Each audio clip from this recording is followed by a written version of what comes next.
live. Ready.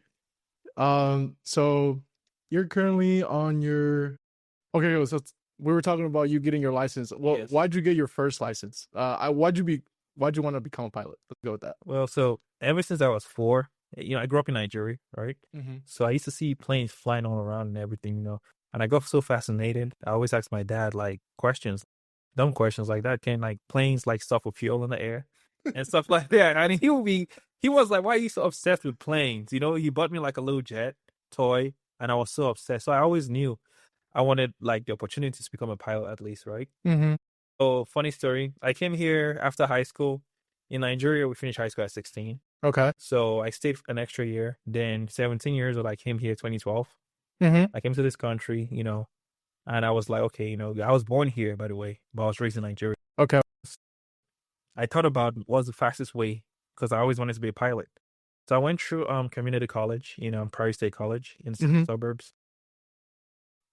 2014, I enlisted to join the Air Force. I went to MEPS and everything, right? So now because I came from Africa, I was like 19-year-old and I was like 110 pounds. That's how I was so skinny. Mm-hmm. And literally the Air Force rejected me. They were like, yo, go eat some more. Come back. Like, you're too skinny, bro. I was in MEPS ready to be processed. My recruiter kept trying to get me to eat that day. I just needed to be shipped out. So the Air Force rejected me, and I was like, I was in my feelings. I was like, dang, like, is this a setback? But yeah, I forgot about the military, started working out, going to the gym because I took offense to that, like Air Force can reject you. You know how bad you have to be. So in 2019, I was in the gym.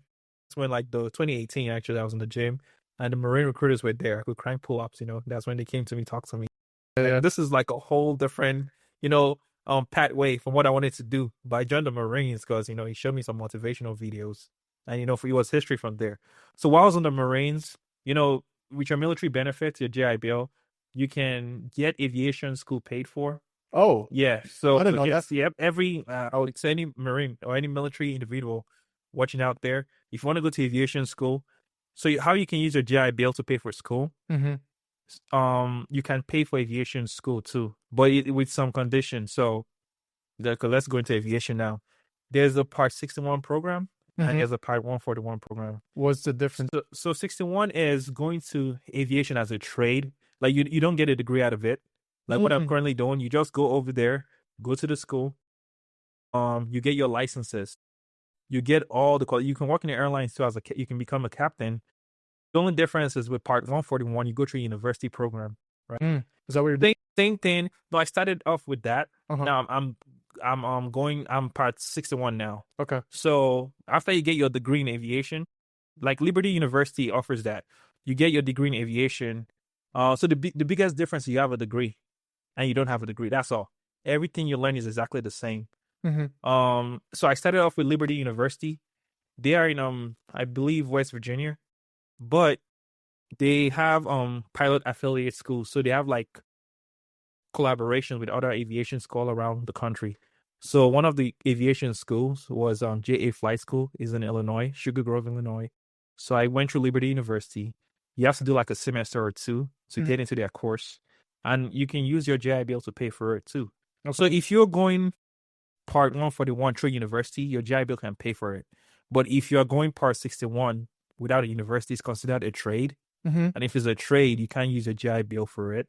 You can only use you have to get a loan, or if you have a lot of money, but you can get scholarships. You can apply for aviation scholarships. Yeah. I have some aviation scholarship, and I'm also paying out of pocket. Okay. So with the Liberty University, I started off with that, but the school schedule was not correlating with my flight training progress. Mm-hmm. The semester has to finish under 3 months. Your first license, the private pilot license, which I got, a lot of people, it's realistic to get it under 3 months, but with me, it took me 4 or 5 months. I forgot to get it. Mm-hmm. And then the school semester was already over. Yeah. So they're like, when you're done with the license, just come check in with us. Then you can start the next semester with your other license. So that kind of program did not work for me. Mm-hmm. But the school had their requirement. They wanted you to write essays, all that kind of stuff. Yeah. And then the flight school I was going to, your real-time progress is different, It's all mental. Like, no one is ever ready. There's a minimum requirement of hours, like 40 hours for you to get your license. But no one is ever ready at the minimum hours required. Yeah. If you never have an aviation background and you wanted to, you're flying for the first time, you have to get rid of the mental aspect of, flying. You have to get used to turbulence shaking you left and right. So I was the kind of person I couldn't even like open my eyes in a roller coaster. Imagine wanting to be a pilot, you know what I'm saying? Yeah. And you're like, you cannot open your eyes on a roller coaster. So I have to get through the mental aspect of that. So someone told me, one of the pilots there, the chief pilot told me, hey, like aviation training is exciting. You're gonna like, hey, I'm flying a plane. You're gonna be so, you're on Instagram recording, hey. But when it gets to the point where you are in charge of the plane, you start to control the plane. You have to make real life decisions during your training. Mm-hmm. So you're going to hit a block. It happens to everybody. Like you're going to hit a block where you're going to consider, wait, is this really for me? Do I want to do this? Mm-hmm. But once you hit that block, everyone hits that block. But if you're able to get through that phase, the rest of aviation training will be smooth for you. And I thank God he told me that, because when I started questioning myself, Mm-hmm. and I had that mental note that, okay, this is the block he's talking about. Yeah. This is like the wall he's talking about. I got through. I just kept on watching YouTube videos from experienced pilots. I did a lot of self-studying, and I got through that first phase, and from there it was like history. Yeah. How long does it took you? 4 to 5 months, that initial phase. So okay, there, depending on the kind of program you have, there are, okay, I'm gonna list out all the licenses. So when you start, you get your private pilot license. Okay. That's the first initial. So the restrictions to that is, with the private pilot license, you can take passengers with you, right? Like 2 or 3. You're flying like a single engine plane, Yeah. like you have a capacity of like 3 passengers, 1 in the front, 2 in the back, plus you 4. Mm-hmm. And from there, when you get your license, you can carry your friends and everything, but you can't get paid to fly. So if someone who has a private pilot license is taking you flying, they are not legally allowed by the FAA to get paid for that flight. So Okay. all your friends have to. So if your friends want to contribute money for the flight, Mm-hmm. they have to pay what they call the prorated share. So the prorated share means you have to, if the fuel and the cost of the fuel and everything, the plane rental costs $100, you have to pay, and there are 4 passengers altogether, you have to pay $25. So you have to pay an equal amount of share. Mm-hmm. If it's 2 of you, you have to pay 50. Your friends can pay, but you can basically earn money with that first license. Yeah. You know what I'm saying? Then there are also limitations. You can't fly in bad weather. If like the cloud ceilings are too low, you cannot fly in the clouds. You have to avoid the clouds. They have cloud clearance requirements. Okay. Now, you can't fly without, if the visibility is less than 3 statute miles. So statute miles is like basically the distance you can see, the vertical distance, and the horizontal distance you can see. So there are a lot of restrictions with the first license. Yeah. Pretty much. Now, so that's the private pilot license. Now, after the private pilot license, you have the instrument rating. Now, the instrument rating, while it's not considered a license, but you do say, so let me go back to what I overspoke. When your requirement for that license, you have to fly a certain amount of hours. You do a written test, right? Mm-hmm. You do, and for the written test, you have to score a 70% or above. How many questions? 100 questions. 100 questions. Yes. So you can miss 30. Yeah, but pretty much. So, and then after the written test, you keep on your training. You have cross-country requirements you have to meet.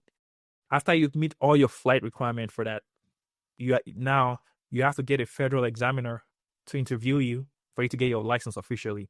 So you have like 2 hours on average of sit-down conversations with the federal examiner. They will talk. It's like they call it a check ride, right?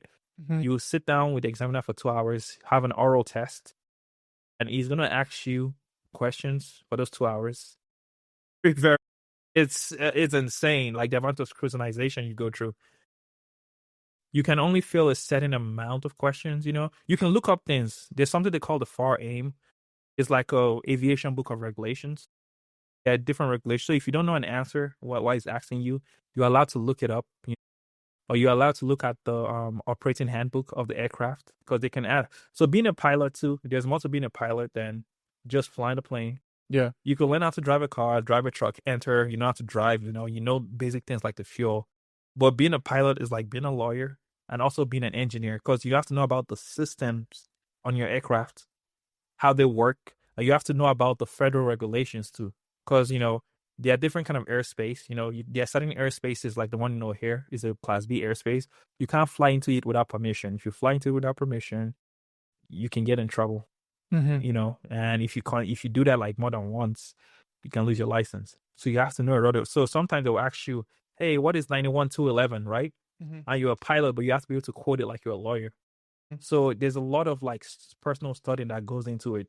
91-211 is like a paragraph. Yeah, so it's like it's called the FAR. So it's more like the inspections, like yeah. You have like like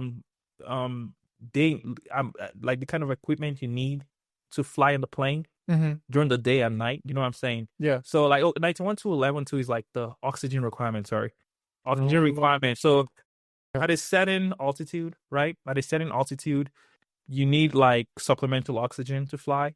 If not, if your plane is not what they call pressurized, right? If you fly in that altitude, you know what I'm saying, you might start like getting woozy, losing consciousness. Yeah. So if you're like 12,000 feet, you have to have that supplemental oxygen. So 91-211 is for supplemental oxygen. They have like regulations for inspections, regulations. So if one component of the plane is not working, there are certain components that are critical to flight where you can't take off without those components working. There are some components that are basic that you can still take off with them. So you have to know all those regulations, there are certain acronyms.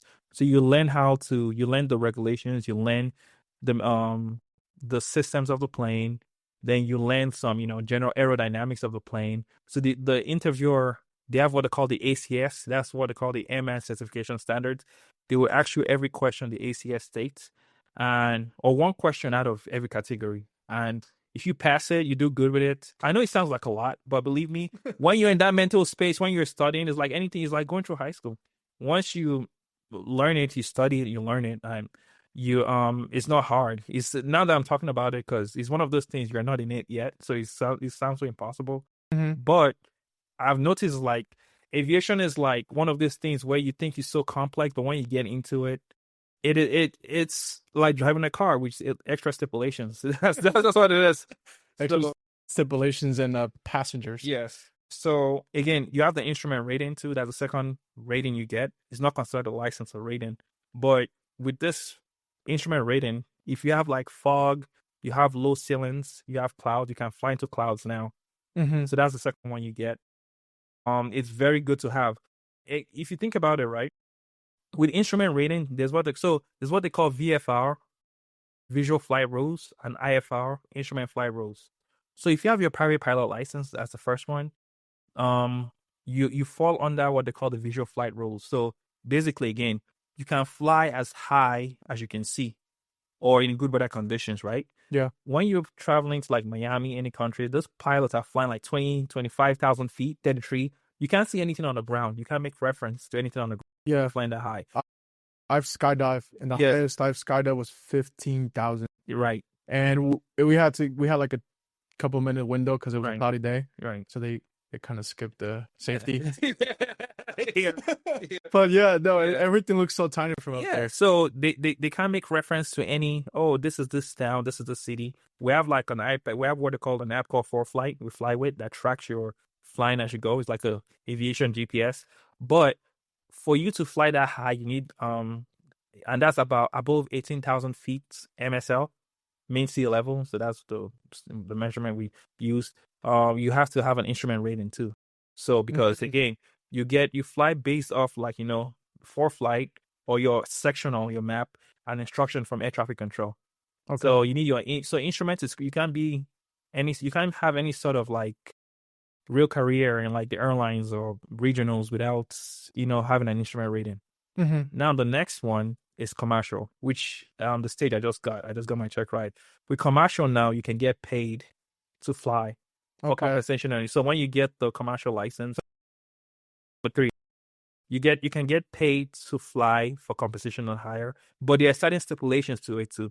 That's why you always have to reference like that. You have to know, what I'm saying? Like you can for example, now I'm a commercial pilot, right? But I don't work for a commercial airline or nothing, right? So they want you for you to work for an airline, right? They have what they call an operator certificate, right? The operator certificate, they can schedule flight, they can terminate flights, they can cancel flights. So even though I have a commercial license, I can, if you had a plane and you were like, hey, Femi, can you take me to Miami? I'll pay you and everything. I can do that legally now. I can get paid for my services, right? Yeah. But I cannot, if I had my own plane, I can't advertise to you. They call it holding out. I cannot advertise to you that I'll take you from this place to this place with my plane. Now you have to pay me this amount, right? Yeah. That is not, for me to be able to do that, advertise myself and take you and schedule flights. I need an operator certificate, which the airlines have. You know what I'm saying? So Yeah. it still puts, but I can market myself. I can fly and get paid without no restrictions. I mean, with some restrictions. So that's what the commercial license I got is. That's what it makes you can get paid to fly, basically. Yeah. Or you have to know the stipulations that come with it. And now, after that, so every aircraft I've been flying so far is single engine. So the current phase, so a single engine plane, a plane with a propeller on the front, it has wings. Yeah. Like the Cessnas or the Piper Archer, they have a propeller on the front. Yeah. Now, the current phase I'm in right now is what they call the multi-engine. So twin engines, 2 engines on the wings, right? Now, it's a different kind of aerodynamics with it that comes with it. For you to be considered in the airlines, because all airlines have multi-engine. Yeah, those right? things are fucking Yes. huge. So you start with a small, you still propeller system, but twin engine planes. So you get your hours there, you get the multi-engine. So this phase is pretty much they'll fail one engine, right? And you have to fly with one engine. They'll fail one? Yeah, so one of them will fail, and you have to keep the plane stable, land with it, like do maneuvers with the failed engine. So in the single engine phase too, I forgot. I'm trying to gather my thoughts, but in the single engine phase, during your private pilot license, you do a couple of maneuvers, right? You do what they call stalls. You do what they call slow flights, engine failure emergency. So there are times where, so the craziest part of my training when I was going for my private pilot was when I'm flying, and my instructor would just kill the engine, like pull the power in front of me, and the plane is descending, and it's like, okay, he will relax like this. His name is Christopher Kenny, best instructor in the world, by the way. And he would be like, okay, because I was the kind of person, I'm vocal. I like to, talk, make silly jokes on the plane. And he will cut the power, and the plane is descending. And I remember the first time he asked me, what are you going to do now? We don't have any engine power. We're experiencing an engine failure. And I looked at him and I'm like, we're going to die. You know what I'm saying?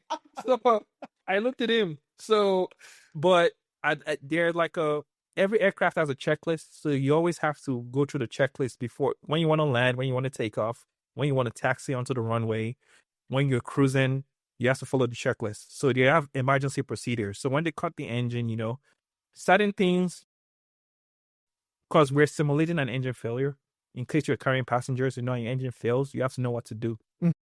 So sometimes you won't even have the time to go through that checklist. Yeah. So you have to go through we have the A, B, C, D, E's in our head. A, engine failure. A is airspeed.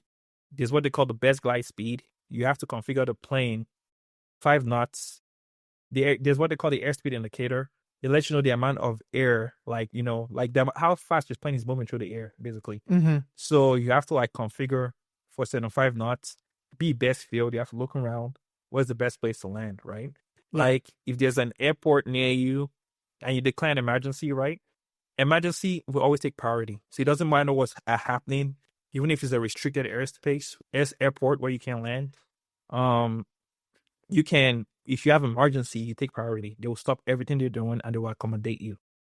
Now, C is checklist. If you have time, you use your checklist. D, you declare an emergency. So you're not in an emergency until you officially declare to air traffic control, I'm declaring an emergency, and they will tell you a code to squawk. There's a code you put in the plane that you transmit a signal, letting them know, there's an emergency is about happening right now. Who does it transmit the signal to? Air traffic control. Yeah, air traffic control. And once air traffic control have it, everybody, all operations stop. So it's funny with the codes, right? If you squawk, so if you put the code, they call it squawk. If you squawk 7,700, right? That's the emergency. If you squawk 7,600, right? that means you're having like a radio issue. If you squawk 7,500, that means someone is hijacking your plane. So they did that after 9/11, right?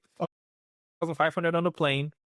You don't even need to say anything. If you put it, the plane will automatically send that signal and they will say, oh, snap, there's someone there hijacking the plane. Okay. And they will take, before you see fighter jets on both sides, so they are different. The aviation rules are really organized to help you to the best of your ability. So another thing too, when you heard engine failure, right? And your heart just skipped, oh my God. But it's very common actually to have some sort of problems when you're flying. A lot of pilots have engine failures, so there's this stigma that, oh damn, any little thing that happens, we're dead up there. But I've come across an emergency myself when I'm up there. As long as like the structural integrity of your plane is good, like the wings are not broken, the plane, because they have like non-powered planes called gliders, can successfully glide them and land, right? So how they work is a powered aircraft, right? Like the one we fly, a cable is connected to the non-powered planes. You pull it up, they tow it up, and then you press the button to release the cable, and you can glide with the gliders. They don't have any engine power, and you can land. Yes, I will show you a video after this. But so when a plane loses engine power, it becomes like a glider. You still have to like calculate your distance, like how much time it will take you to get to a runway. If there's no runway, the best field you can land, Yeah. And if there's no field, I don't know if you've seen videos of people landing on the highway. The pilots make that critical decision. Okay, this is the best place. Because if you want to land on a field and there's trees everywhere, that won't work, right? Or there's power cables, power lines everywhere. You have to make that decision. They call it aeronautical decision making. Well, okay, this is the best place and my best chance. So when the all fails, you have to just make that decision. So aviation training, you could be flying with your instructor, and at any phase, it can be teaching you something else entirely, and it will just cut the power. It's to get you in that mood where, okay, A, B, C, D, E, airspeed, best field, checklist, declare, ELT. They will do that throughout your training to have you, because again, you're going to have people's life in your hands, Yeah. So a lot of aviation incidents happen where, engine failures happen, but they don't always die because we are trained to do this. Now, if the wings of your plane break, right? Now that's different.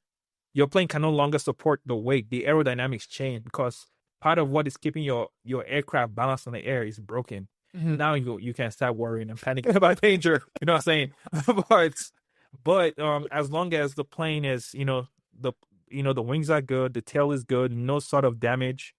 Emergencies is something we train for all the time. So, and this is all the on hand experience. How much does so I have a thing where it's 2-dimensional and 3-dimensional learning, which is 2-dimensional is I keep forgetting who I got this from, but I keep feeling it. Because it's really good on putting things like this into perspective. 2-dimensional is where you learn the theory of it. So like you like doing your tests, reading your books, your oral tests. And then 3-dimensional is you on the plane. Yes. How much of the learning of reading actually transfer over and helps to the actual handling of a plane? Because when you're up there, your adrenaline, especially your first time, it's probably pumping. Yes. You probably forget all the stuff here that you read. And you're just like, now I'm on the air. 100%, right? 100%. That's why it's good to make sure you know everything on the ground. There's something called chair flying, right? Chair flying is you have your checklist with you, right? And you're assimilating what you would do in that condition while you're assuming on the plane, right? You're sitting on a chair, you have your checklist, you're assuming on the plane, and you go through the motions. So it's I'm telling you, before every flight, if you chair fly, like any lesson you want to do, you're gonna know about the lesson you're gonna do. Chair flight and get that experience in. You would it helps a lot. So when I first started, obviously you study a lot, especially when we're doing maneuvers like stalls. Stalls is something that I'll talk about, or the emergency descent or the emergency. Every single thing I learned on the ground, out of my head, the first time, it happens like without a doubt. It's gonna happen to you, because. But like with it, like anything in life, the more you do something, right, you're so used to. Like I fly almost every day now, it's like driving to me, and I don't think too hard about anything. You could, something could happen, And, obviously there's always going to be that adrenaline pumping, you know what I'm saying? But you get to the point where you can, once you get over, again, that part I was talking about, that part in aviation where you get to that mental block, right? Once you get over that phase where nothing phases you as much, you can now start to focus on, you know what I'm saying, on what to do, in those situations.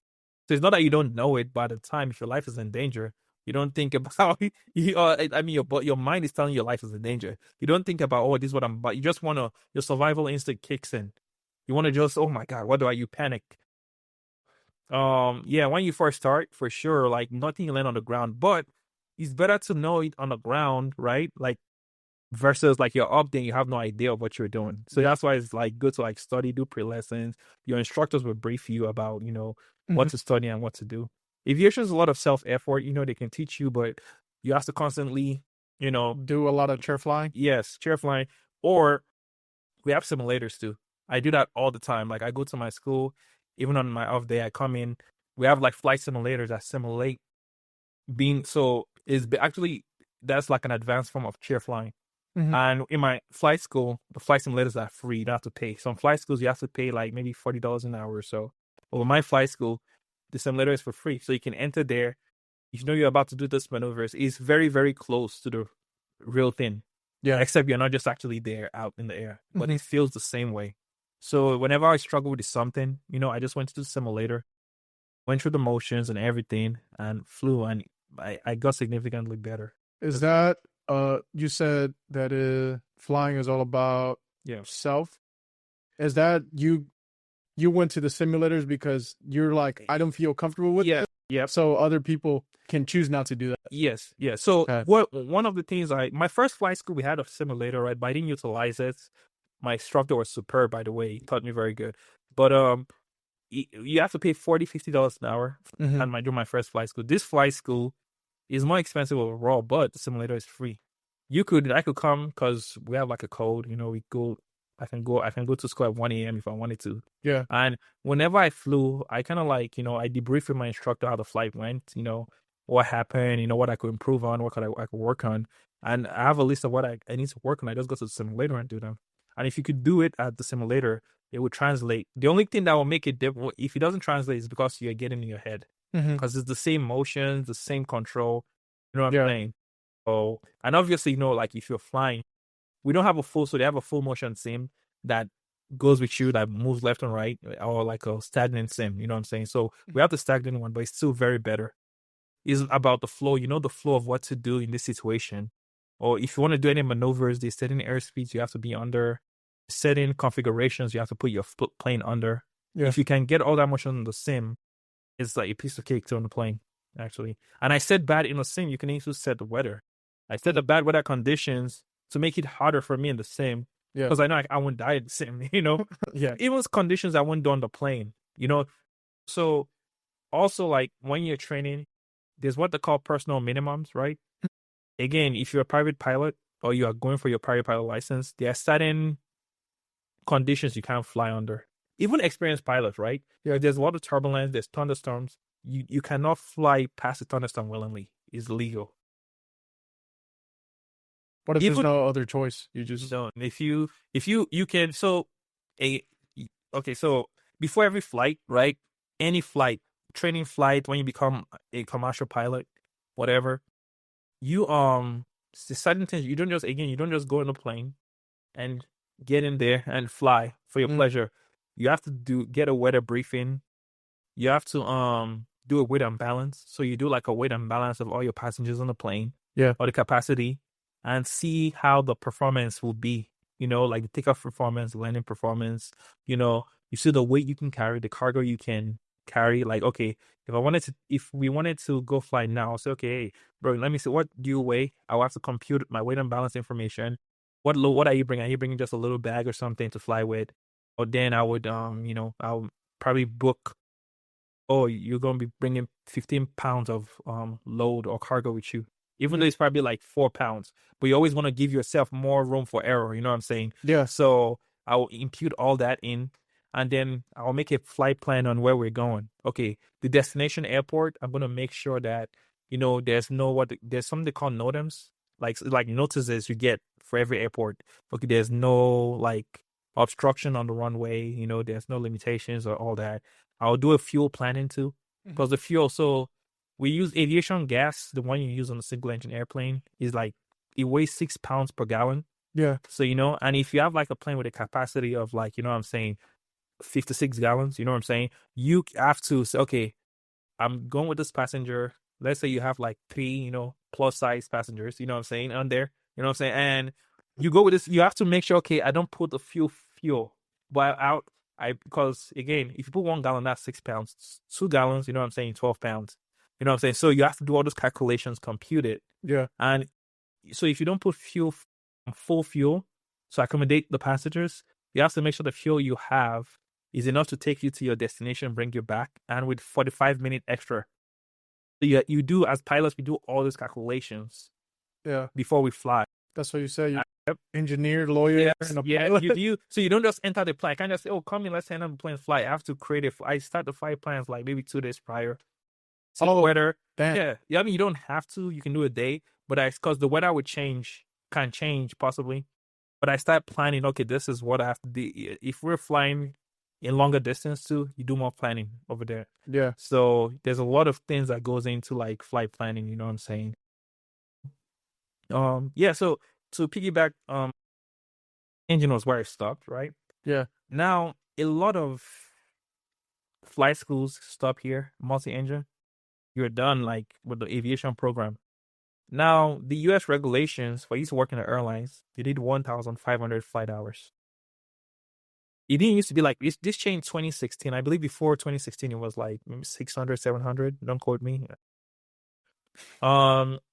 Due to safety reasons, which, you know, it's fair, they increase the hours. So when I'm done with aviation school, I still have to like build my flight hours, Yeah. you know, to 1,500. And so you start those when you get your third license? No. Right from anytime you fly, that goes into your So even when you're learning to fly as student pilots, it adds already. Okay. So all your flight, but also you want to get like, so like the airlines, they value like multi-engine time. So it's very good to get. You could get your commercial license, technically get your hours, and if this was one of those markets where, you know, it was favorable, you know, just based off that alone, they can train you. But you want to like put yourself in the best position. Okay. So if you get turbine time, like jet turbine engines, multi-time, those counts more towards what they will consider. Okay. You get your multi-engine, and a lot of flight schools stop there. You know, you can go do other things like, you know, maybe, you know, fly, you know, make deliveries, you know, those people that went to go help contribute to California fires. Or you could be like a dust cropper. People who fly for agriculture, you know, there are a lot of things you can do that are not airline related. You know, you work for like DHL, UPS, you could fly for them. A lot of aviation job. So you do anything to get your flight hours together. Now, the most common way that a lot of people do it now, though, is being a flight instructor. So my school has, my program, right? I will be rounding up now, but with my program, I have to get the flight instructor 1 and flight instructor 2 license. So the flight instructor 1, you teach people private pilots and commercial stuff. And the flight instructor 2, you teach instruments. So they call it CFI, Certified Flight Instructor 1. So you transition. So as a student pilot and a private pilot, all through your training, you're going to be in the left seat, right? Your instructor will be in the right seat. Yeah. Now, when you get to flight instructor, which is after my multi-engine, I'm going for flight instructor, you're going to transition to the right seat. So you have to learn how to adapt to, because it's different. Imagine you go to UK and instead of driving on the left seat that we're used to here, you have to fly. It's going to be weird. It's going to feel weird. So you're going to have to learn how to do everything from the right seat, teach it too. So as you're not just flying, you know, when you're flying, you want to lock in, you want to focus. Yeah. You have to learn how to teach all those things too on the right seat. And as you're landing, you have to be able to vocalize, hey, this is what's happening. So during, again, the examination we do to get our license is called a check ride, which includes an oral and a flight portion. You know, you have to do everything. And in the flight, you can't basically fail anything. You have to be able to do everything the examiner asks you. You can't even fail once. Yes. Again, you do it. So if you train well, you've done it so many times, that shouldn't be a problem. The only thing, how I said have personal minimums, right? So you know how I say there's a requirement, you can't fly under thunderstorms. Your personal minimums to, okay, you can look at the weather, we check the weather before every flight. The winds are like moving at like 20 miles an hour today. Personally, it's legal for me to fly, but personally, I don't feel comfortable with it. So you can make that decision yourself. Yeah. No one will ever force you to fly in the conditions you don't feel comfortable. So same thing too in your exam. Like you say, okay, the weather is wind. I want to get my license, but if you mess up because of the wind, because maneuvers are harder when there's more wind, when the winds are stronger, and so you can say, do I feel comfortable making this flight? No. Okay, then don't fly. It's just that simple. They always tell you there's a legal requirement and there's your personal requirements. So legally, just because you can do it, right? I'm an instrument rated pilot. I can fly in bad weather conditions. But it's raining out there because I have the license. Should I take that unnecessary risk and fly? No. Yeah. You know what I'm saying? So you have to make all the decisions for yourself too. Or, I drank yesterday, you know what I'm saying? I'm sober now. I mean, I'm not hungover. So after you take alcohol, by the way, you have to wait 8 hours before you can fly. That's the regulation. So even though, like, okay, you know yourself, right? Yeah, some people, they can drink like a whole they can drink like a whole pack of beers and be okay the next day. Then there are people like me. I drink a little bit. I'm gone I'm out for the whole day. So just because legally it says 8 hours after I drink, I can fly. If I feel a little bit sick, I know myself, will I still fly? No, So you have to learn how to make this, they call it aeronautical decision making. So just because something is legal, right, doesn't mean you are flying again. More room for, you don't want no mistakes happening. Yeah. So they always say, what are your personal minimums? The examiner will ask you that, your instructors will ask you that. So you have to even create a sheet. And as you go through flight training, those minimums will increase, you feel more comfortable going to more turbulent things, you get more proficient. But at the same time, like, there's certain weather conditions, like personal, I know I can do it. Or I have my own personal weather conditions I can fly in. Then I have one for passengers. Like if I'm flying with passengers and the wind is pushing me left and right, just because I'm comfortable with it does not mean, I'm gonna take someone else. And you're going through. I've taken someone flying before, a neighbor of mine, and she wanted me to do a maneuver, and I did it, and it was kind of turbulent, and she threw up on my face. What I was doing, I was like, I had a plane in like a band like this, and she threw up, and it touched my face, and I couldn't land for another 15 minutes. And so you have to consider all those things. Oh my God. Yeah. You got throw up on your face? Yes, I had. And you can't just like land anywhere. You have to like get that clearance to land, at the traffic pattern land. She kept on apologizing. I'm so sorry. I was like, this is my fault. I knew that I should have just so from that day forward, okay, when there are passengers, I'm not going to fly under this weather conditions. You can check like a day prior, pretty much be accurate. Yeah. So yeah, after you get your flight instructor 1 and 2, so when you get your flight instructor, when you're teaching people how to fly, you ask your own flight hours. Then if I teach you for 2 hours, right? You can log 2 hours in your logbook. So we all have a pilot logbook. You log your 2 hours, and me as an instructor, since I was teaching you, I can log this time. So like the fastest way to view those 1,500 hours is to teach. Yes. Yeah. And that's what you're going to do next? Yes. Yeah. Yeah. So by the end of my program, I will have my flight instructor 1 and 2. And then my school hires alumni, you know what I'm saying? So apply there, you know what I'm saying? Teach till I get to those hours. Yeah. Do you plan on working for any big commercial airlines? Yes. At the very end? Is that the end goal? Yep. That's the end goal. What airline would you work for? Well, the market right now is competitive, but like really, I mean, the big ones, United, Delta, Yeah. You can when you're done with your training, you go to the regionals. So regionals are like, they fly within the United States, really. You start with those, and then from there you transition to the big airlines, you know what I'm saying? So yeah, one of those big ones I might go, my end goal, United, Delta. I want to fly internationally when all this is over. Oh, that's dope. Yeah. Would you once you get over there internationally, would you be able to just fly yourself to Nigeria if you can like rent the plane? Yeah. Yeah. Well, pretty expensive, but yeah. I would abuse that. Yeah, for sure. It's like oh, I know how to fly. Why pay for a ticket where I could just fly myself there? And at my end goal, I might not spend I'll give aviation a couple of years, but I want to open a flight school, Oh, okay. with I have a friend who already has his licenses, he's into general aviation business right now. Shout out Carrie. And so we plan to open a flight school together. Yeah. Went to the same high school. And yeah, make it more affordable for people. Because flight school can be expensive. You have to go into loans if you don't have benefit. There are scholarships out there, but a lot of people are not patient, I want to open like an affordable flight school. I did when this is all said and done. So if, I know, hey, you want to be a pilot, you know what I'm saying? It won't drain your bank account. You can come in. Fly, because I believe a lot of people, it's one of those things where you wouldn't even know you have a talent for. Yeah. Until you're doing it, when you get past the fear. I know a lot of people, you just admit if you can go through boot camp as a Marine, you can be a pilot. Oh, I believe that. Because it takes more discipline and stuff to go through that. It's just a mental something, you just have to be accepting of, okay, hey, you know what? I need to be calm. I need to be composed. It's a mindset, really. The biggest thing, the hardest part of aviation is mental. Like, I'm flying right now.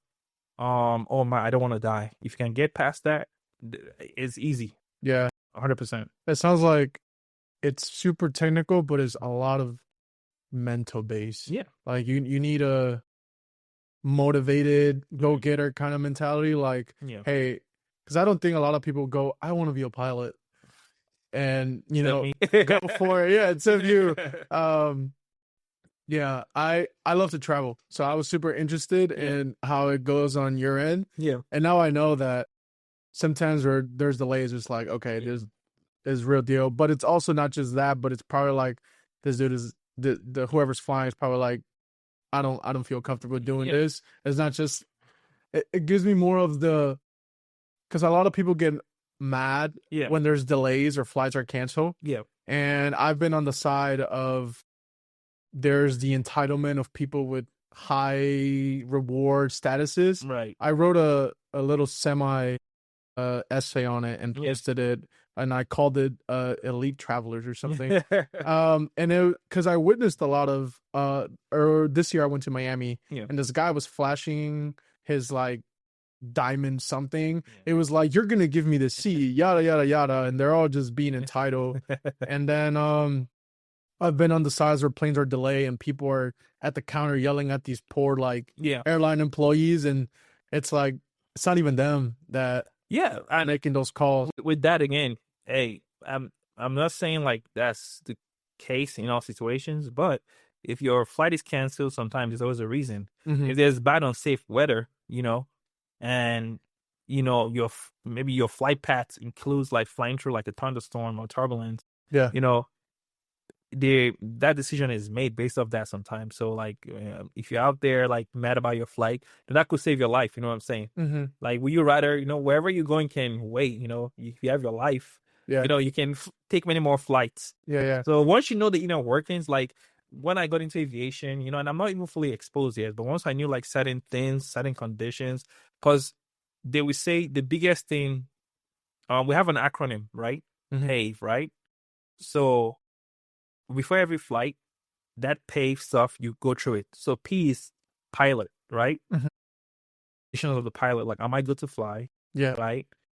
Is everything okay with me mentally? Am I taking any over-the-counter medications that would affect my cognitive, abilities and everything?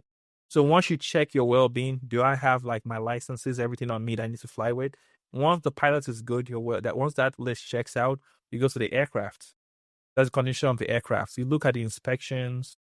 There's required inspections. There's all that. Has this been done? Is the aircraft in good conditions, or is there like something questionable there? If there's any sort of questions, you don't take that risk. Don't fly. Yeah. Aircraft. V, environment. Right now, you want to check the environment of like your flight path, the airport you're flying to, the airport you're coming from, the airport along the ways. What is the weather like? You know what I'm saying? What is like what's going on and like everything. And then E is external pressures, which is one of the biggest ones. This is what they emphasize. the biggest problem is, okay, I told you I'm going to fly you tomorrow, right? And then the weather changes, you know, and you're so excited. You're like, dude, you know, I'm bringing my girlfriend with me. I'm bringing this chick I'm trying to invite, you know, like, yo, let's just try and make this flight happen, bro. You know what I'm saying? And now I'm being pressured, you know, into like, okay, oh man, I don't want to disappoint my friend. You know what I'm saying? Let me take you up there and everything. But that's the biggest one. So external pressure. So, and a lot of pilots feel it too when people are like, they don't like to like just cancel the flights, you know, the airlines and everything. They don't like to, if it's convenient, they will take you there. But there's probably some inner workings that makes that flight unsafe, you know, and if it's unsafe, you know, hey, that's it. We're trained to just stop it, cancel. It doesn't matter. The constant, like, that's the right thing to do. You know what I'm saying? So I always it makes me think of people who speed during driving. Yep. And they're like so added to get there. And it's like, regardless of everything, traffic, accidents, you're going to get to your destination. Right. And that's what I can kind of compare it to. Obviously, I don't know of the that's a flying, but yeah, I never thought that external factors would be like a thing. Oh, no, that's the biggest one, because a lot of all this regulations and stuff is based off like real life incidents, right? Anytime like there's an aviation incident in history, they'll come together, you know, they'll revise it, they'll see what went wrong, and they will add or subtract regulations based off real life problems. You know what I'm saying? And external pressures has been like one of the biggest one. Like, you see what happened to Kobe Bryant or something? Like, that pilot has been flying for years, so they call you the PIC, the pilot in command, right? At the end of the day, even if your employer is a billionaire or a millionaire and they're trying to pressure you to fly, if they're gonna give you a bonus of $2 million, if you're not alive to use it, like, what's the point? Yeah, you know what I'm saying? So even if that's where the external pressure come in, like, because there are a lot of private pilots that work for like millionaires, billionaires, you know, they fly them privately and everything. You know what I'm saying? External pressures come in that too. You know, it's unsafe. You know, the pilot was so experienced. Actually, he's been flying for years. You know, way like you wouldn't even think you'll make that kind of mistake. You know what I'm saying? When you're flying to a place you have not been before, like a terrain, you have to also account for like the buildings there, how high, because by regulations you're supposed to fly 1,000 feet above the tallest building. Okay. Yeah, in the area. You know what I'm saying? So if you're flying through somewhere and like the building is like 500 feet tall, you're supposed to 1,000 above that. You know what I'm saying? In a congested area especially. So you don't let no one pressure you. You know, if there's bad weather, there's fog, right? What does fog do? A fog, I've been up there before, and I've flown past a mountainous area, and the fog completely covered the mountains, like there was nothing there. Yeah. Yep. So even if I have my instrument rating, like I'm flying that condition, in those conditions, if you're flying through fog and fog can cover mountains, you can check in the sectional to see, right? The general area, but covers the mountain, you fly through there, you don't know something is there, boom, that's it. You know what I'm saying? So you that's why we do all this critical pre-flight actions. That's what we call it. Like, we check everything, the route we're going. Okay, this is the tallest. This mountain is about 2,000 feet, so I'm gonna keep this altitude this high. This is how high I'm gonna fly. You know what I'm saying? So you have to consider everything. You know, and the biggest problem, you know, and this is a crazy fact. The people, experienced pilots, make the most mistakes versus new pilots. Experienced pilots, have you ever been at a job? Oh, I've been doing this for 20 years. I've been doing this for 30 years. You know, you try to come and do something by the book, and they're like, that book ain't teach you nothing really. You know, the experience. I mean, to an extent, I agree. You know, you can learn a lot from experienced people based on, like, you know, they've been doing it for a while. But that also creates complacency. And aviation is a kind of field where you don't want to be complacent in any way. Like, before every approach, you have to use your checklist good, right? Someone who has been flying for a while, I've been flying for like 2-3 years, and I already know certain things like off the top of my head. But even after I go through the flow, I still confirm with the checklist to make sure I didn't miss anything. Yeah, because you are human and there's always that room for error, right? So it's the same thing. Like, experienced pilot, because of how much they've been flying, they make statistically, they have made the most mistakes. Because of that, it takes one, thinking about my wife and a divorce or something, it just takes one thought to forget something critical during flight. Yeah. You know, new pilots were always so like, oh man, let me go through, let me make sure everything is as it's supposed to be, right? Like experienced pilot, I've been doing this, you know. Imagine, you know what? I kind of understand. You've been doing something for 20, 30 years, Yeah. right? It's something you do every day. Again, but you're a human. And there's always space for that error to happen. You know what I'm saying? So it's better to do your due diligence. You know, you have people's life in your hands. Go through everything you're supposed to go through.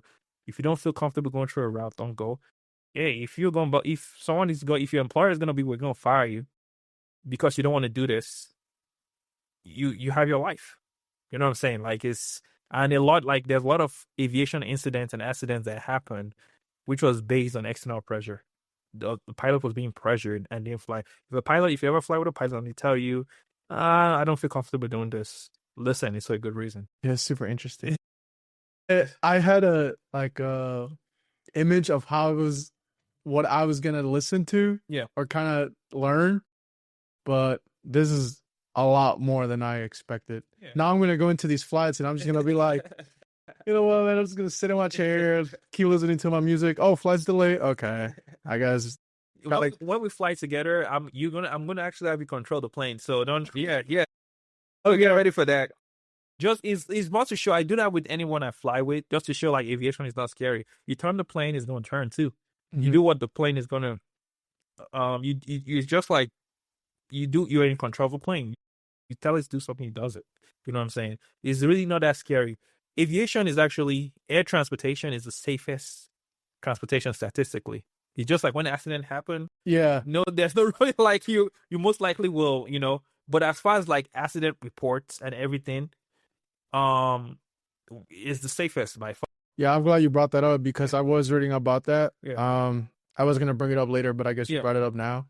It's only a big deal because it's a plane and how many people are in it, and it's super expensive. But car accidents are so common. I think America is in like the top 10 or 5 countries. I did when I was still going to school. A presentation on the Autobahn in Germany. And how it has so many rules, but Germany is like a safe place to drive because of how many rules they have.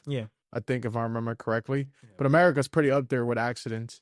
And one of the things I came across was driving has more accidents than flying. It's just that when a plane goes down, you most likely will. You're gonna hear about it. Oh, whatever plane crashed here or dropped here. And that's also worth millions of dollars. Or billions, millions, probably millions, huh? And if you think about it, right, flights happen every day. You know what I'm saying? And you barely hear of like plane crashes. You know, this year has been more crazy than the other years. But if you think about it, the amount of plane crashes you see because anytime a plane crash happens, you always see it on the news, guaranteed. But think about it, almost 7 days a week, planes fly every day all over the world. Now imagine the amount of news you hear about plane crashes. It's very safe. They go through the motion. It's just, again, when an actual failure happens, when a plane crash happens, the chances of survival are low. But it is very safe. It has to be like for an airline, because a plane crash can be plane mechanical error or pilot error, right? And for the most part, like, it's possible that and a lot of plane crashes were due to pilot error. You know what I'm saying? Yeah. But at the same time, too, airlines they pick up the best pilots, you know. But there's always that human factor that can happen. That's why they always say, go through the motions. How are you mentally? How are you? Did you take any medication? Did you drink? You know, they put no matter how good a system is, you know, there's always going to be bound to be accidents. There's always going to be bound. This is the world we live in. Like, there's always going to be, we could have like AI flying planes right now, right? And there's still going to be accidents sometime. Yeah. Because there's always that room for error. That's just the world we live in. But if you think about the amount of times like plane operations happen every day and the amount of times you hear about plane crashes, it's really superb how, you know, it is. Now, if you go on and use cars every single day, on my way here, I saw a car, you know, like that was crashed. That's just how it is, you know. Think about it, you're flying. You don't have like traffic on the sky. You have all this space to you. Yeah. You know, even if pilots make errors all the time while flying. You just wouldn't know about it. Aviation is about making errors and correcting them. You could plan out, okay, I'm going to fly this way. This is where the route I'm going to fly. This is the direction, the heading I'm going to keep, right? But the turbulence come and hit you out of that stuff, right? And you have to correct for it. It gives room for error and correction. You just don't make a critical error. That's what it is. So, how has flying? So there's all these technicalities and all this stuff you've learned. How has this changed you as a person? Like you personally, like are you ready for all these technicalities? Were you always like a person that is self-motivated to go do these things and learn more, or did you? I was a very nonchalant person, and I'm like one of the, if you know me, I'm one of the most nonchalant. Like, I had to learn how to pay attention, like, pretty hard, and flying changes everything about you, even the way you drive. You know what I'm saying? Like when you want to take off, when you want to land, you have to be, there's like a line in the middle of the run with the center line. Your tires, your front, your nose will have to be aligned with with those lines during takeoff, during landing. You have to maintain.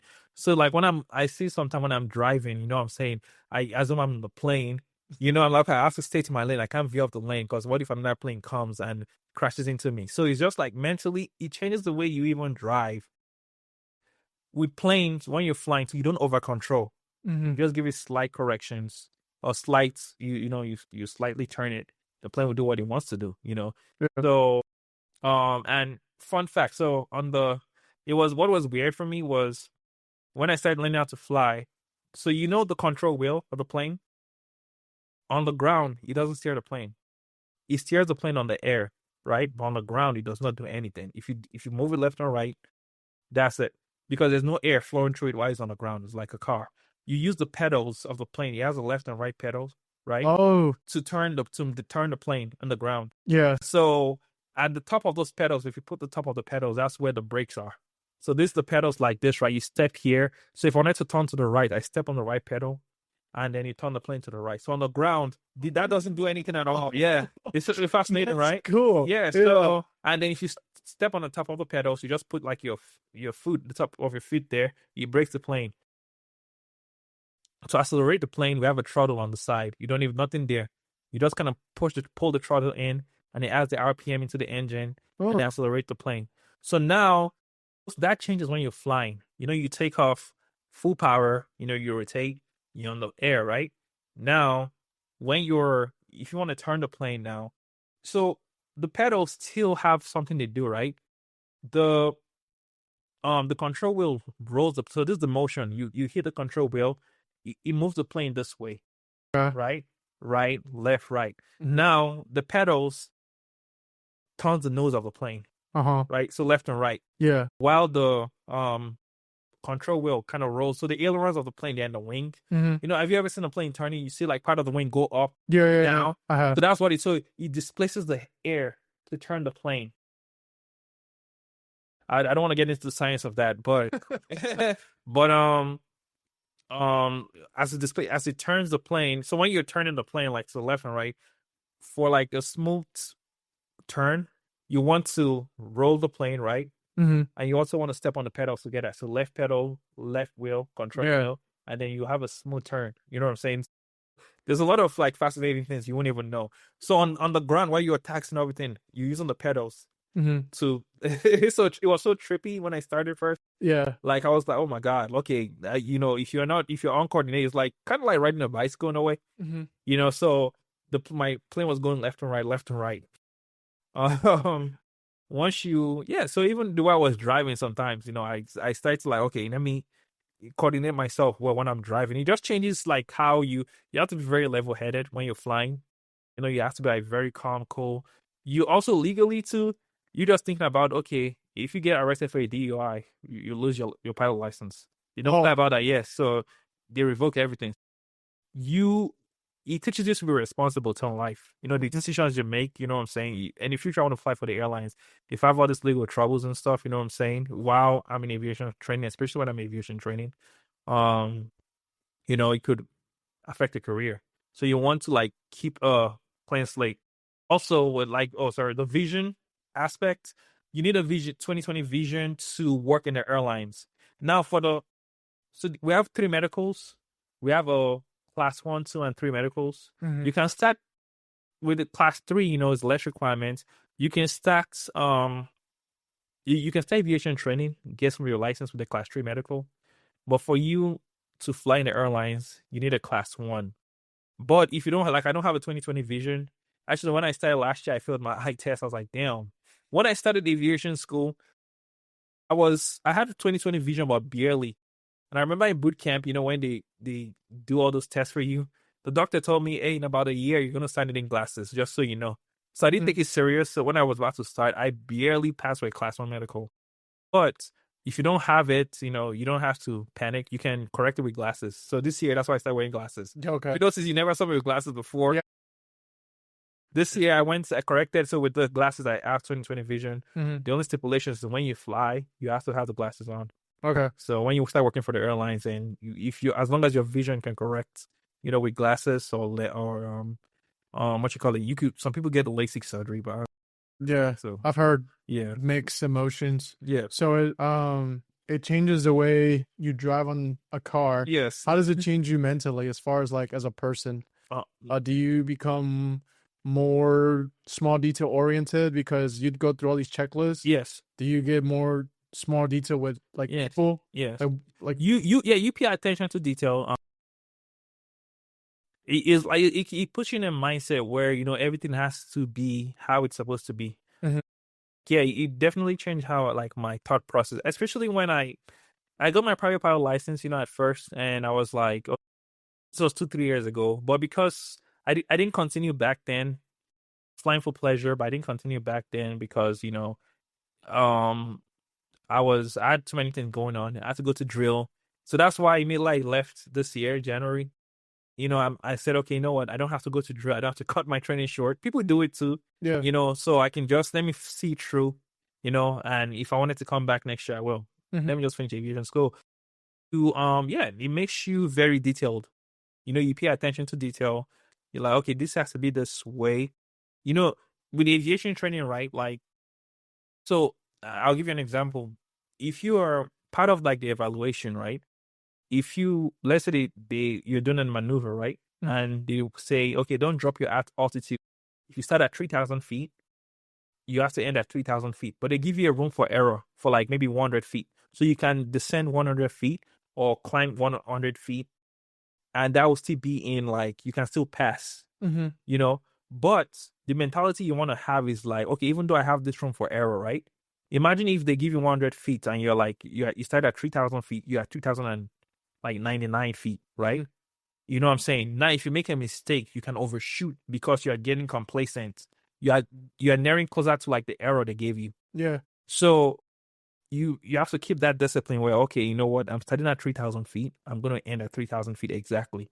So if I bump a little bit, if the wind bumped me to 20 feet extra, 3,020 feet, you're still good. Still good. Yeah. You know what I'm saying? So it kind of like makes you not complacent on like, little things. Like use your attention to details and stuff. And, in military folks, like, you are taught to do that in boot camp anyway. That's why I feel like a lot of crazy story. My flight school, a Marine I met 3 years ago during one of the annual training we went for, different unit. I saw him once. I didn't even talk to him. He was a corporal back then. I was on Lance. I saw him. We like head high. I met him in my flight school. Yeah, he started like last. He's done already with the program and everything. Like he's finished. I was like, wait, I think I've seen you before. Are you a Marine? I knew he wasn't from our unit. And he was like, yeah, like I just he said he left this year too. He finished. He started January. He's finished the whole program already. You know what I'm saying? So it's pretty. All 3 licenses? Yeah, no, more than he got 1, 2, 3. So 6 licenses. 6 licenses. So again, it's private pilots. Yep. Instrument rating. Commercial, multi-engine rating, and certified flight instructor 1 and certified flight instructor 2. No, those 2 again, they're not officially they're not necessary, but everything you have as to your resume when you're applying for the airline. Yeah. So he probably just did it to get his 1,500 hours. Yep, he's doing it, and he's gonna. I think he's a flight instructor in a different location, in a different state. Right, that's pretty cool. So you can, in my school is a fast track program, by the way. If you go through a 4-year college, it can take you 3-4 years to finish everything. But my school, you get it under like 15 months, 16 months. Wow, that's fast. Yep, fast track. Yeah. So, but in exchange, you're flying 6 to 7 times a week, studying, flying, everything. So I barely, just because I got this license, I have a little break. I was like, when I start back next week, I'm going to be at school 6 to 7 days a week. So Sunday to Saturday. How long are you in school for? I have 2 months left for everything. Okay. But unless, like, there's room for weather, you have flight cancellation if the weather is bad. So in the winter. How many hours a day do you spend dedicated to studying, flying, all, like, if you were to start, I guess what would a normal day look like for you? Because you're doing it every day. Yeah. So, you wake up in the morning, so I stay in, my school provides housing for a lot of people. Because, people out of state. Yeah. Too. But with me, like, I lived an hour. So at first, they'll tell you, if you're in a fast track program, aviation program, you have to quit your job. And I had a good job, that it was paying like $40 an hour, and I've been there for like 5 years, it was like one of the medical jobs. And I was like, damn, I've put so much into it. So they were like, I got my first license. I was driving 1 hour, 30 minutes to school every day. Wow. And I was working a night shift. I was studying at night. I was getting it done, but I wasn't getting enough sleep, which is unsafe. You know what I'm saying? Yeah. But I was like, I thought I would, chalk up on a monster. And so I was doing that. But, one of those days I came in and my eyes was red, and my instructor was like, okay, do you still work? Be honest with me. I said, yes, I do. He said, you have to, the school pays you a stipend every month. Even though it's not it's like 1,800 a month. So it's ATP flight school, but if you're not work, they'll tell you, hey, you have to dedicate your whole life to this till you finish your program. Don't get nobody pregnant. Like, make sure you can fully, so your life becomes cool. So I wake up in the morning. You have to study at least for 3 hours, right? Yeah. Now you can go fly. You have a ground lesson when you're an instructor or a flight. And if the weather is bad, like winter is very common for flight to be canceled, or like the ceilings are too low. The cloud ceilings are low. They can say, okay, instead of flying, let's do a simulator together, or let's do a ground lesson with an instructor. So you spend like 2 hours flying a day, but there are like special circumstances where, like during commercial, I've had like a 5-hour flight before. I had to do like a cross country day and night, and so those flights. So once in a while, you have special flights that will take longer, but in average, when you fly, it's for like 2 hours a day. Okay. So you fly for 2 hours a day. You study for at least 3 hours a day, and then your written test. You always want to do your written test. You can even do. Good thing about the written test, you can do a future written test for a future license. It's valid for like, I think 3-4 years. I've forgotten like the actual, but you can. So while you're in a phase, you're always doing something. There's something to study towards. And the thing with the written test is not super hard, based on, because so for the private pilot, right, is 100 question. Yeah. For the instrument rating is 50. For the commercial is 100 question. Then you have the multi doesn't have a written phase, because it's still, so the multi-engine is a rating, right? They call it multi-engine with commercial add-on. So it's still like a commercial license. Yeah. Commercial license covers both your commercial and multi. Your flight instructor, you do 2 different written tests. There's one they call the FIA, and then the FOI, the fundamentals of instructing. So you have to learn how to be a teacher first, because you're teaching people, you know what I'm saying? Like, a lot of people, engineer, man, teacher, there's a lot. It encompasses a lot. You know what I'm saying? Yeah. So you study, really, by school policy, ATP's policy, you have to study like 3 hours a day. It helps. But if you can do more, like, why not? You know what I'm saying? Like, sometimes it gets to the point where I'm bored, I'm sitting down, I have a YouTube video of aviation. Like, throughout coming here, your whole life just has to be dedicated to it, because when you finish, it will pay off. You know what I'm saying? The biggest thing about, I think, people who are unable to finish aviation school is just commitment. It's not how hard it is. If something is hard for you, like, personally, I'm not a reader, right? I don't like reading. Like, my attention span is short when it comes to reading. But I found out through this program, like, I'm a visual learner. Yeah. So every aviation concept I don't understand, I just go on YouTube videos and I watch like videos of like people who animate stuff, and they animate those concepts, Yeah. Like, about the engine, they break it down, show the parts, and I can visually see. And things that takes like 2 hours to read, I learn it under like 10-15 minutes. Yeah. Because I'm visually seeing what you're doing and I take notes. You know what I'm saying? So everyone has like a different, you just because, hey, you might be saying to yourself, I can't sit down and study and read. Okay, then a different study method that works for you. Like, there are certain times where I was taught something, I just could not grasp the concepts. I went through this a lot. And I just go on YouTube. They have pilots who have been flying for 30, 40 years. They will break it down so easily. So it might even be like the teaching style of that instructor. It does not just fit to what, because I won't even lie. A lot of people are not good teachers. They're good pilots. They're good pilots, but they're not good teachers. Because imagine, like, I'm in a fast track program. I'm going to be an instructor. You have to have a talent for teaching. Some people don't. So that's why I say a lot of your self-effort matters too. Yeah. You know what I'm saying? So if I don't understand the concept, I don't panic. I just go on YouTube. Hey, what's this concept? I see what other pilots have to say about it. And there's more than likely, there's always going to be one or two that I would understand watching it. Yeah, that is super true. You have to learn people's learning styles too. Yeah. As a teacher, you probably have to develop so many. Right. Because if you get like if you get a student like you, yes, you're like, really. Hey, this helps me. Yeah. Maybe it'll help you. Yeah, when I'm studying, when I'm trying to read, it's like I have minions dancing in my brain. It's like I cannot sometimes I was like, something wrong with me. But when I just found out, like, hey, I could go on YouTube, I watch, like, there's this channel, breaks down, animates every concept. When I see it, I said, oh, okay, that makes sense. Yeah. Versus trying to imagine something. If they're talking about, like, the turbine system of the engine, how it propels, how, like, the magnetos tap the engine and all that, I just cannot visualize it because, you know what I'm saying? I just cannot visualize it because I'm not in the plane engine seeing how it works. Yeah. I don't even know how this part looks like they're talking about. But when I watch, like, the videos, and I see the concepts, like I can see, like, they're, like, breaking down the pieces, the mechanical parts of the plane. Yeah. I said, oh, okay, this makes a lot more sense to me. Yeah. So. It's like when we learned how to break down our M16. Yeah, exactly. And you're like, imagine just reading it. yeah, reading it is like, take out the bow from the bow carrier group, and you're like, yes. So what does that even look like? Yeah. That sounds like a lot. It sounds like it, but it's like one of those things when you go into it, it's like everything falls in place naturally.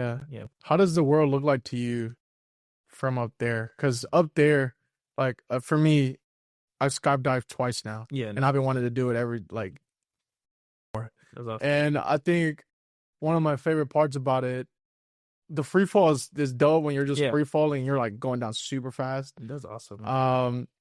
But the other part I've enjoyed is when the person that has you on the chute opens the chute up and you're just chilling. That's awesome. Yeah. And you look at the ground and you're like, man, what are my problems, bro? Like, everything is, you look at the cars and they're so tiny and you're like, what am I even worried about? Yeah. I'm just up here enjoying the view. Do you feel that way when you fly? Yeah. So, well, when I take personal flights, because when I'm under training from these instructors, I'm doing all this engine failure maneuvers, you're not thinking, you're just thinking about focusing and, like, landing the plane and everything. But when I've taken personal flight for pleasure, the world is just so peaceful. I've seen the sunset when I'm flying, you know what I'm saying? And it has to look I've flown through, like, the United Center and all those places, all those buildings, and the world is just so at peace, you know what I'm saying? You don't worry, you cruise the plane, you get the plane smooth and steady. The world just seems so, obviously the images are so small, if you want to and everything. Yeah. Just, it feels like you're, like, literally, and you're literally on top of the world, you know what I'm saying? Yeah. It's a very good feeling. There's I ran into a video. Yeah. I don't know if I sent it to you, but it's this guy, he was going through something and he stole the plane. I know about him. Sky King. Yeah, Sky King. Yeah, everybody knows about him. Okay. Perfect. Yeah. That's what made me think of. Yeah. Because he was just, like, talking to the air traffic controllers. Yeah. And he just, that was a good guy. He was yeah, I think he had prior military experience too. Yeah. I think he was a pilot in the military. Oh, that's awesome. Don't quote me on it. Yeah. But he was basically like, it's just like, I'm on top of the world. I feel so good right now. I feel so peaceful. And I'm just like, I think he landed and killed himself after. Yeah. Like, that was his goal. Yeah. Like, he was going through mental stuff. Yeah. And it made me think, it's like, how does it feel to be up there? Well, you're going to know soon. So, well, because being on a plane and being on the cockpit is different. Like, I know you have taken flights before and everything. Yeah, I have. When you're in the cockpit, and from that perspective, it's a whole different feeling. Yeah. I mean, it's a whole different feeling. I often before I went skydiving, and that one happened spontaneously. Yeah. My friend looked at a sign. Yeah. Was like, "Do you want to go skydiving?" Yeah. And I was like, "That's awesome." "What?" And then we went, and it was so dope. Like, I love it. I want to get my own skydiving license. Oh, that's It's awesome. like that much. I love it. That's awesome. And when you mentioned, when I asked you if you wanted to come on and talk, you were like, "Oh yeah, we can also fly after." And I was just like, "Oh, this is dope." It is. It is. I'm super excited to do that. Because I don't know, there's just ever since I experienced that, it's so peaceful up there. It is. And I use the time when I travel, especially on a plane. I don't know what it is about the airport and being on a plane, but I get so many creative ideas too. Yeah. I've often write on the way to a destination. Yeah. On the plane, I read, and then I usually get like ideas. Yeah. That I usually post about, or I started recently posting, because all this stuff, like the podcast, the writing, all this stuff is so recent. Yeah. It's stuff that I've been doing in private for so long, but now it's public, and it's like I get anxious about it. Yeah. But at the end of the day, I'm like, I think I'm trying to do a positive thing. Yeah. So I try not to let it be too much in my head. But you're doing a great job so far. I've been watching all the videos you have. So thank you. I try. I'm a perfectionist. Yeah. I'm very to the small details, as I think they matter, because after, like, I'm sure your checks, like all those little small checks lead to not can fly the plane. Right. For me, it's like all the little stuff is like, I now post the episode. Yeah. I now post this essay that has been stuck in my head for like weeks. That's awesome. So yeah, I wonder how sunset looks from it. It is nice. It's nice. It's nice. I'll plan sooner than later. So because I'm back in my program soon, but I can squeeze out 1 or 2 days. So I'll let you know, like maybe 2-3 day prior notice. Yeah, I'll let you know. And then we go up there. You see how it is. Different feeling. Like you can fly, control the plane a little bit. You see, like not scary at all. We'll see. Go how you go, man. No, this is awesome, man. Yeah. What is the most, like, where you were scared? Like so much adrenaline went to. I don't know if you ever had so much adrenaline where your body like shakes. Yeah, definitely. What is the one moment that you were like that? No, so too, I mentioned the emergency descent the first time that my instructor did that, and then so there's something they call the stalls, right? So okay, I didn't want to get too much into the science of this aircraft, how it works, but so for an airplane to fly, right, it creates lift, right? Mm-hmm. So pretty much like this is the relative wind. Wind is like just wind moving, and then this is the airplane, right? The relative wind hits under the wing and on top of the wing, right? Now you have to go through Newton's third law, pressure. So basically, there's high pressure under the wing, lower pressure on top of the wing, right? Yeah. And the high pressure on the wing pushes the plane up, and that's how you create lift to fly. Now, again, I mentioned the relative wind, right? The wind is flying. So we call the wings of the plane an airfoil, right? That's what it's called. So an airfoil is basically anything that the wind can act upon. It doesn't have to be like a plane wing. Anything like the air can act upon to create lift. That's what an airfoil is. Now, again, you are like, when you're a pilot, you are like a science person. Yeah, like you're a scientist. So now, this is the wing of the plane, right? Let me give an example. Like, so this is the wing of the plane. The air is hitting it, creating lift, pushing it up. Yeah. Now, there's what they call a stall. We know, like, there's spins, right? Like, planes can spin and stuff, right? Now, you don't ever want to get into an inadvertent spin. Mm-hmm. Depending on how your airspeed control is, your coordination, like when you're turning, I say you step on the pedal and the aileron, you roll the plane to. If you are not coordinated, it's very possible for your plane to enter into an inadvertent spin.